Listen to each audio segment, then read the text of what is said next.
जनाब अमेरिका की आवाम तो जाग गई और उन्होंने 4 साल में ही सदर डोनाल्ड ट्रंप की बुरी तरीन कारकर्दगी से मायूस होकर उनको बुरी तरह मुस्तरद भी कर दिया। लेकिन अगर कोई नहीं जागा तो वो थी 40 साल से अपने ऊपर एक मखसूस सियासी जमात का जुल्म बर्दाश्त करने वाली कराची की आवाम। ये आवाम जब भी नहीं जागी जब अंग्रेज़ों के ज़माने से ट्राम और सर्कुलर सिस्टम चलने वाले इस शहर से 90 की दुहाई में सर्कुलर सिस्टम ही छीन लिया गया। ये शहर कराची उस वक्त भी नहीं जागा जब 1974 में भुट्टो साहब की कलम की एक जुम्बश से इस सूबा सिंध में एक अनोखा तरीन कोटा सिस्टम राइज किया गया, जिसके बाद से जब से लेके अब तक इस शहर में मेरिट का कत्ले आम होता रहा है।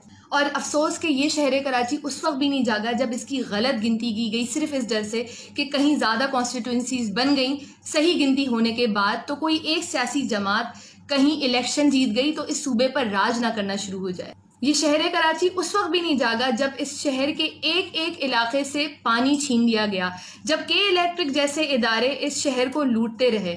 और उससे भी ज़्यादा अफसोस की बात यह है कि ये शहर कराची उस वक्त भी नहीं जागा जब कल की तारीख में ब्लूमबर्ग जैसे खबर रसा इदारा एक खबर शाया करता है कि कराची दुनिया का तीसरा बड़ा तरीन शहर में दुनिया की बदतरीन ट्रांसपोर्ट सिस्टम है, जिसकी वजह उन्होंने इस शहर की सियासी यतीमी बताई।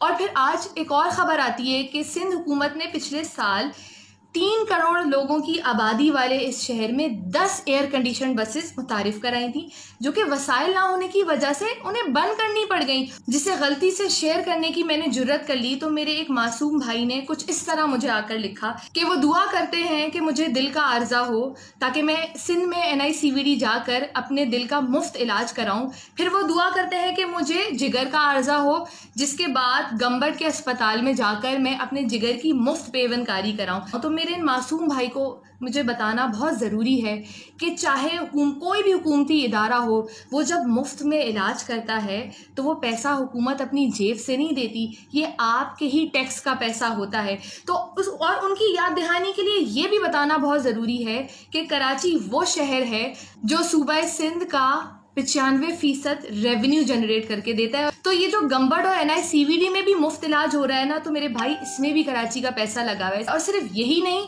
पूरे मुल्क में जितने मेगा प्रोजेक्ट्स हैं वो वहाँ कराची की ही आवाम का पैसा लगा हुआ है। उसके बाद मेरे भाई लिखते हैं कि जब मैं इन तमाम बीमारियों से शिफा याब हो जाऊंगी तो वो दुआ करेंगे कि मुझे कोई और बीमारी हो जाए। तो मेरे भाई आप दुआ करें कि कराची की आवाम सोती ही रहे। अगर उन्हें अपने साथ होने वाली ज्यादतियों और महरूमियों का अंदाज़ा हो गया तो 2011 में जो इनकलाब मिस्र में आया था, कहीं इस तरह का इनकलाब ना आ जाए और ये 40 साल से इस सूबे पर बराजमान मखसूस जमात को अपनी कुर्सी से हाथ ना धोना पड़ जाए। शुक्रिया।